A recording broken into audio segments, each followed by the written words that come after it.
pinapangabay ang ating mga tumuduo nga magparapit diya sa gawa sa atin nga lugar.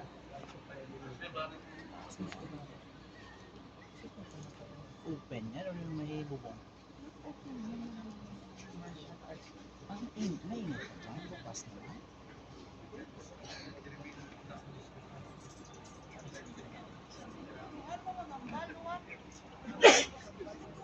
Sini nga gabi sang Bihilya Pascual, ukon pagpilaw sang Paskwa may 4 ka bahid. Nahauna amo ang liturhiya sang kapawa nga nagalakip sang pagbendisyon sang kalayo kag sang Siryo Pascual ukon ang kandila sang Paskwa. Ikaduha amo ang liturhiya sang pudong. Ikatatlo amo ang liturhiya sang pagbendita sang tubig kag sang bunyag. Kag ang ikaapat amo ang liturhiya sang Eucharistia. Suno sa sinadtugid nga kostumbre sang simbahan, ini nga gabi amo ang gabi sang pagpulaw sa Ginoo. Ang bug-os nga selebrasyon sang Bihilya Pascual ginahiwat karon nga gabi. Kaysa sini nga gabi kita nagahulat nga nagapulaw sa pagpaabot sa madinalag-on nga pagkabanhaw sang Ginoo. Karon sundan naton ang liturhiya sang kapawa nga amo ang nahauna nga bahid sang Bihilya. Sa pagsugod, ang pari magabindisyon sang kalayo nga gamiton sa pagsindi sang kandila sang Paskwa. Sa daan nga kasulatan, ang kalayo isa katimaan nga ang Dios yara nagaupod sa iya katawhan. Kung sayuron, ang kalayo amo ang timaan sang iya presensya.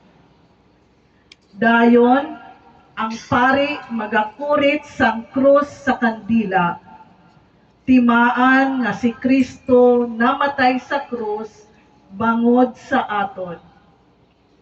Pagkatapos sini, ang pari magakurit sa kandila sang nahaon na kagkatapusan nga letra sang alfabeto nga Griego. Ang alpha kag ang omega nga nagakahulugan nga si Kristo amo ang kamunuan kag ang katapusan sang tanan. Ang masunod amo ang pagkurit sang 4 ka numero sang karon nga tuig 2025. Sa pagpahanumdom sa aton nga ginhatagan kita sang Dios sang sining tuig, agod magalagad kita sa iya paagi sa aton pagsunod sang iya kabuhi. Dayon ang 5 ka binato sang insyenso igatublok sa kandila sa porma sang krus.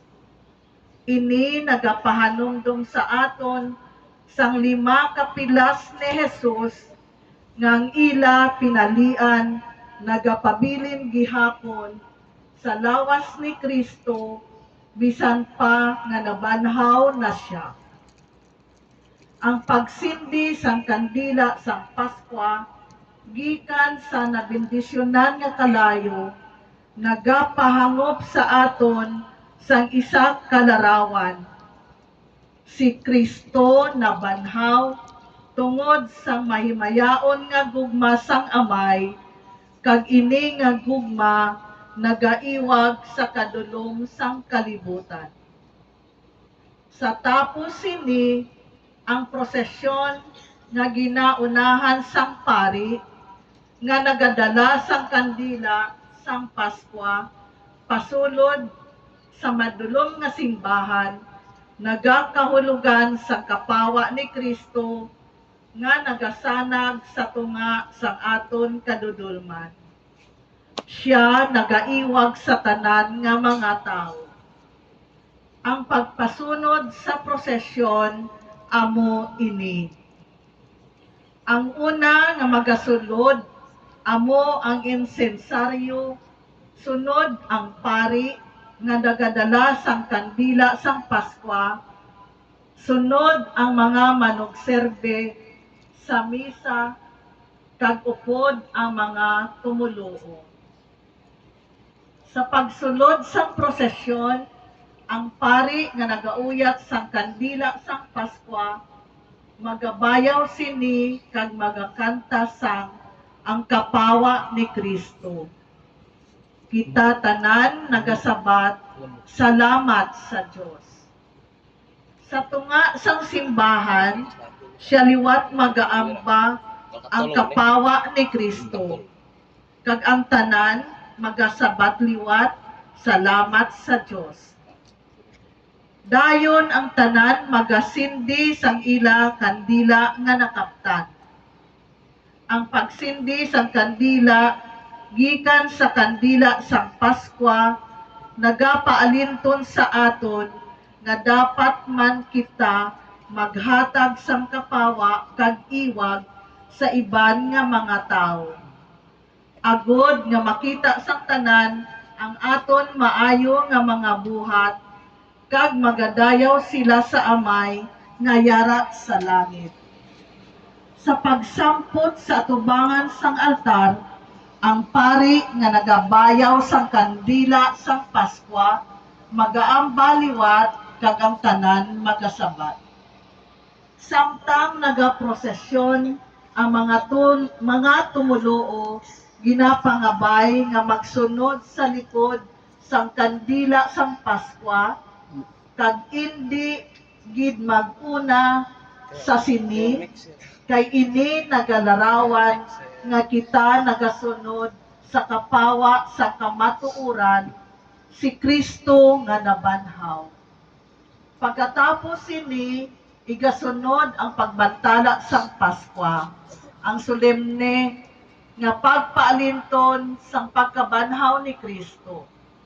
Sa sini nga bahin, ginapangabay ang tanan sa pagpabilin nga nagatindog kag nagauyat sa mga kandila nga sa sindihan.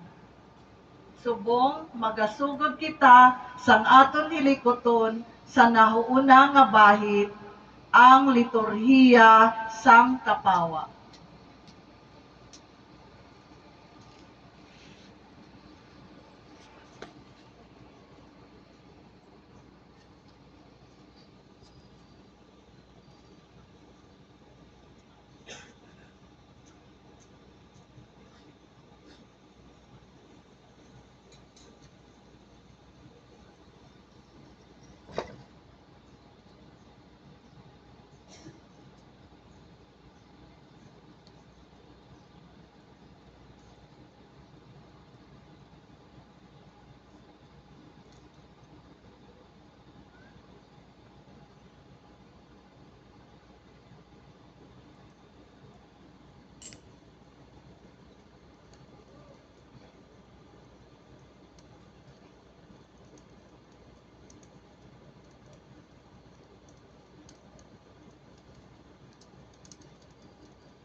Sa ngalan sa Amay, kag sa Anak, kag sa Espiritu Santo.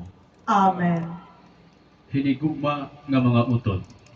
Sa siningbalaan nga gabi, ang aton Ginoong Jesucristo nagsaylo halin sa kamatayon, pakadto sa isa ka bag-o nga kabuhi.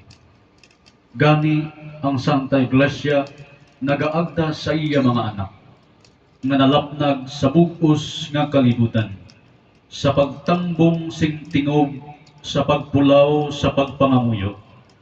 Kung aton ginasaulog ang Paskwa sang Ginoo, sa pagpamati sang iya mga pulong, kag paagi sa pagsilibrar sang iya mga misteryo, makasalig man kita sa pag-ambit sa iya pagdaog, batok sa kamatayon, kag magakabuhi kita upod sa iya sa Dios. Mangamuyo kita. O Dios nga amo namay, imo ginapaambit ang imo mga tumuluo sang kasanag sang imo himaya paagi sa imo bugtong nga anak. Karon pasanto sa ining bag-o nga kalayo kag ipadala sa amon mga tagipusoon ang paghandom sa mabutang nga langitnon. Tinlui ang amon mga kalag agon mangintakos kami sa pagdangat sa piyesta sang kapawa nga dayon. Ginapangayo namon ni sa imo paagi kay Kristo nga amon Ginoo. Amen.